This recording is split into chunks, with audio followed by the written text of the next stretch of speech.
આમ રફતારનો હવે કહેર જોવા મળી રહ્યો છે। બાઇક્સ ગેંગ સામે હવે પગલાં લેવાની જરૂરિયાત છે। વડોદરામાં જાહેર રોડ પર બાઇકર્સ ગેંગનો ત્રાસ જોવા મળ્યો। બાઇકર્સ ગેંગના સાગરીતોને પોલીસે દબોચી લીધા। રાવપુરા પોલીસે બાઇકર્સ ગેંગના 4 સાગરીતોને પકડ્યા છે। કિશનવાડી, દંતેશ્વર અને ન્યૂ વીઆઈપી રોડના 4 બાઇકર્સના બાઇક જપ્ત કરાયા। એક બાઇકર દ્વારા સોશિયલ મીડિયામાં રેસિંગનો વિડીયો મૂકીને પોલીસને પડકાર ફેંક્યો હતો। अकोटा दांडिया बजार ब्रिज पर स्पीड में बाइक हंकारी बाइकर्स महिलाओं ने चालू बाइक पर अभद्र टिप्पणी करता था। पुलिसे आरोपी आफ्ताब शेख, हर्ष पवार, प्रेम पवार और प्रीत परमार की धरपकड़ करी। जो कि आरोपीओ जामीन पर छुटकारो पण थई गयो।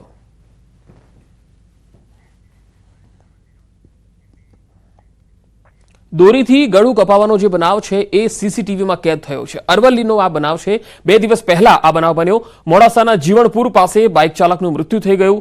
ભાણેજને મૂકીને ઘરે જતા મામાનું મોત થયું। સીસીટીવીમાં દોરી ગળામાં ભરાવાના દ્રશ્યો કેદ થયા છે। ઉત્તરાયણની મજા કેટલાક લોકો માટે સજા બની ગઈ છે તેનો આ જીવંત પુરાવો છે। ભાણેજને મૂકીને ઘરે જતા મામાનું દોરીના કારણે ગળું કપાવાથી મૃત્યુ થઈ ગયું। ઉત્તરાયણની મજા તેમના માટે જાણે સજા બની ગઈ। દોરીથી ગળું કપાઈ ગયું અને આખો આ બનાવ સીસીટીવીમાં કેદ થઈ ગયો છે। તમે જોઈ શકો છો કે બાઇક પરથી આ વ્યક્તિ ઢળી પડે છે।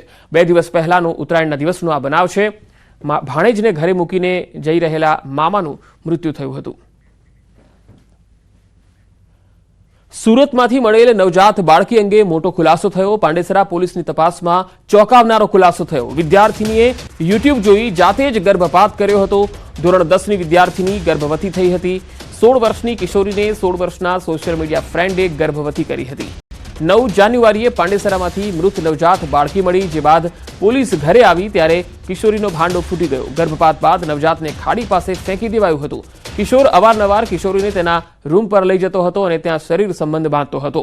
કિશોરીએ યુટ્યુબ પર વિડીયો જોઈને ગર્ભપાતની દવા લેતા તેને ગર્ભપાત થઈ ગયો હતો। 8મી જાન્યુઆરીના રોજ મોડી રાત્રે તેને પેટમાં દુખાવો થયો। કિશોરી બાથરૂમમાં ગઈ ત્યાં જ તેને કસુવાવડ થઈ ગઈ જેથી તેણીએ નવજાતને ફેંકી આવી હતી। વડોદરામાં ખાનગી હોસ્પિટલમાં કામ કરતી નર્સ દ્વારા તેની જ હોસ્પિટલમાં કામ કરતા વિધર્મી યુવક પર દુષ્કર્મનો આરોપ લાગ્યો છે।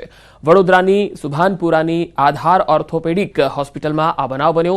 નર્સના જણાવ્યા પ્રમાણે ઉત્તરાયણના દિવસે જ્યારે તે રિસેપ્શન પર બેઠી હતી ત્યારે વિધર્મી યુવક તેના બીજા માળે તેને લઈ ગયો અને તેની સાથે દુષ્કર્મ આચર્યું। ત્યારબાદ પીડિત નર્સે અભયમને ફોન કરી મદદ માંગતા સમગ્ર મામલો ગોરવા પોલીસ સ્ટેશને પહોંચ્યો।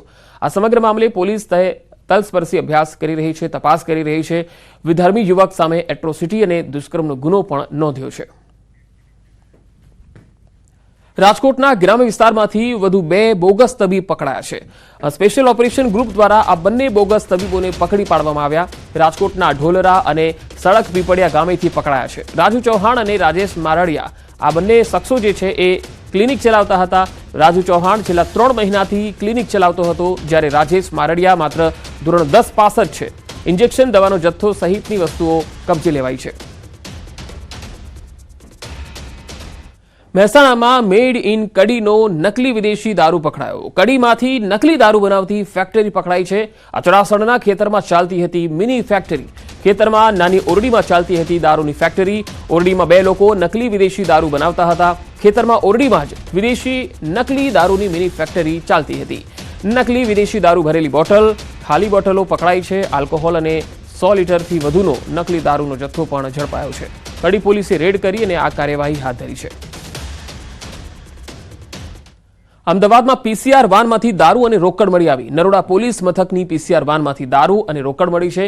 પીસીઆર ગાડીમાં ઇન્ચાર્જની હાજરીમાં 2 બોટલ દારૂ અને 30,000 રોકડા મળ્યા। પીસીઆર ગાડીના ઇન્ચાર્જ અને હોમગાર્ડ જવાન સામે નરોડા પોલીસ મથકમાં ફરિયાદ થઈ છે।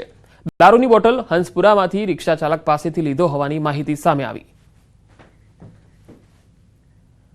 દ્વારકાના ભાણવડમાં પોલીસે ફિલ્મી ઢબે બુટલેગરની કારનો પીછો કરી દારૂનો જથ્થો ઝડપી પાડ્યો। ગુંદા ગામેથી ઝડપાયો દેશી દારૂનો મોટો જથ્થો। 400 લીટર દેશી દારૂનો જથ્થો પકડાયો છે અને રહેણાંક મકાનમાં છુપાવેલ 400 લીટર દારૂનો જથ્થો જપ્ત કરાયો છે। કુલ 800 લીટર દેશી દારૂ પકડાયો છે। પોલીસની રેડ દરમિયાન આરોપી કેશુ ઉર્ફે કિશન મોરી ઝડપાયો છે અને અન્ય 3 આરોપીઓ ફરાર છે। પોલીસે ફરાર આરોપીઓને ઝડપી લેવા ચક્રો ગતિમાન કર્યા। દાહોદના બહુચર્ચિત નકલી જમીનના એને મામલે મામલતદારે ફરીથી નોટિસ ફટકારી છે. સર્વે નંબર 376 વાળી જમીનમાં નોટિસ અપાઈ છે. અગાઉ પણ જમીન માપણી કરી દબાણો તોડી પાડવા નોટિસ અપાઈ હતી, જેને લઈ 58 જેટલા દુકાનદારોએ ગુજરાત હાઈકોર્ટના દ્વાર ખખડાવ્યા હતા. હાઈકોર્ટે મામલતદારને ન્યાયિક રીતે ફેસલો કરવા હુકમ કરેલો. હાલ મામલતદારે ફરી દુકાનો તોડી પાડવાની નોટિસ ફટકારતા દુકાનદારોમાં ભય ફેલાયો છે. ફરી દુકાનદારો હાઈકોર્ટના દ્વાર ખખડાવશે અને કલેક્ટરને પણ રજૂઆત કરશે. દુકાનદારોને આ મામલે કોઈ રાહત મળે છે કે કેમ તે જોવું રહ્યું. ગુજરાતને મળેલા લાંબા દરિયા કિનારે માછીમારી ઉદ્યોગનો પણ વિકાસ થયો છે, પણ હાલ ઠંડીના પોરબંદર જિલ્લાના માછીમારોને નુકસાન વેઠવાનો વારો આવ્યો. માછીમાર બોટ એસોસિએશનના પ્રમુખે જણાવ્યું છે કે ઠંડી પડવાના કારણે દરિયામાં માછલીઓ ઊંડે સુધી જતી રહે છે, જેથી માછીમારોએ દૂર સુધી ફિશિંગ માટે જવું પડતું હોય છે. તેમ છતાં માછલીઓનો પૂરતો જથ્થો નથી મળતો. પરિણામે બોટ સહિતનો ખર્ચો માથે પડે છે અને માછીમારોને નુકસાન વેઠવું પડે છે. અને એટલા માટે જ 50% જેટલી બોટ માછીમારી માટે મોકલવામાં આવતી નથી. બંદરની અંદર બોટો બંધ છે. એનું મુખ્ય કારણ છે કે અત્યારે જે ઠંડી જે પડી રહી છે, જે ખૂબ પડી રહી છે, એના હિસાબે ફિશ હોય ને એ દરિયાના તળિયામાં, ઊંડા દરિયામાં ચાલી જાય છે. એટલે અમને ફિશ બહુ કેચ ઓછો મળે તો અમે 4-4.5 લાખનો ખર્ચો કરીને જો બોટ મોકલાવતો હોય અને 50% પણ એ ફિશ ન આવે તો એ નુકસાની બહુ મોટી થઈ જાય છે. અને સુરતથી એક મહત્વપૂર્ણ ખબર મળી રહી છે. બીઆરટીએસ બસ ચાલક સાથે બબાલ થઈ ગઈ. સુરતના વરાછા પોલીસ સ્ટેશનની સામે જ આ બબાલ થઈ. બાઇક ચાલકે બસ ચાલક સાથે માથાકૂટ કરી. બસ ચાલકે હોર્ન વગાડતા બાઇક ચાલક રોષે ભરાઈ ગયો અને બાઇક રસ્તા પર ઊભી રાખીને બોલાચાલી કરી. બસ ચાલકને મારવાની પણ ધમકી આપી હતી. તસવીરોમાં તમે જોઈ શકો છો કે બાઇક ચાલકે બસ ચાલક સાથે કેવી રીતે માથાકૂટ કરી હતી. બસ ચાલકે હોર્ન વગાડ્યો હતો. બસ એટલા માટે બાઇક ચાલક ઉશ્કેરાઈ ગયો અને તેને ધમકી પણ આપી દીધી. રાજ્યના વધુ સમાચારો પર નજર કરીશું. હાલ રોકાઈશું એક વિરામ માટે.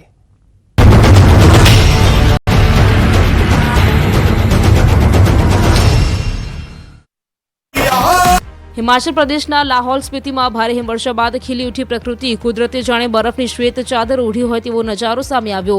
પહાડો અને વૃક્ષો પર બરફના બેટ દ્વારકા અને ઓખામાં સતત 6ઠા દિવસે મેગા ડિમોલિશન શરૂ કર્યું હતું. દેવભૂમિ દ્વારકામાં સતત 6ઠા દિવસે ગેરકાયદે દબાણો પર બુલડોઝર ફર્યું. તંત્ર દ્વારા ડિમોલિશનની કામગીરી કરવામાં આવી. આ દરમિયાન અનેક ધાર્મિક બાંધકામ, રહેણાંક અને કમર્શિયલ બાંધકામોને ધ્વસ્ત કરવામાં આવ્યા. આ ડિમોલિશન કામગીરી શરૂ કરતા પહેલા 1 મહિના અગાઉ નોટિસ આપવામાં આવી હતી, જે બાદ તંત્ર દ્વારા પોલીસ પ્રોટેક્શન સાથે ગેરકાયદે કરાયેલા દબાણો તોડી પાડવામાં આવી રહ્યા છે. દ્વારકા એસડીએમની અધ્યક્ષતામાં ડિમોલિશનની કાર્યવાહી કરવામાં આવી રહી છે. બાલાપર વિસ્તારમાં ગેરકાયદે મકાનોને જમીનદોસ્ત કરવામાં આવ્યા. 5 દિવસમાં બેટ દ્વારકાના બાલાપર, હનુમાન દાંડી રોડ, પાર વિસ્તાર, ઓખા વિસ્તાર અને દામજી જેટી પરના અનેક દબાણો દૂર કરાયા. 5 દિવસના અંતે દાદાના બુલડોઝરે 26.332 ચોરસ મીટર સરકારી જમીન ખુલ્લી કરી. ખુલ્લી કરવામાં આવેલી જમીનની અંદાજિત કિંમત 54 કરોડ 45 લાખ રૂપિયા હોવાની જાણકારી છે. 5 દિવસ ચાલેલા બુલડોઝર એક્શનમાં 315 ગેરકાયદે મકાનો, 12 ધાર્મિક દબાણો તેમજ 9 વાણિજ્ય દબાણો મળી કુલ 336 દબાણો દૂર કરાયા. હજુ પણ બેટ દ્વારકા ખાતે ગેરકાયદે દબાણ કરનારાઓને તંત્રએ નોટિસ ફટકારી છે. 1000 પોલીસ જવાનો સાથે ચુસ્ત બંદોબસ્ત વચ્ચે મેગા ડિમોલિશન યથાવત છે અને હજુ પણ ગેરકાયદેસર દબાણો દૂર કરવાની કામગીરી ચાલુ રહેશે.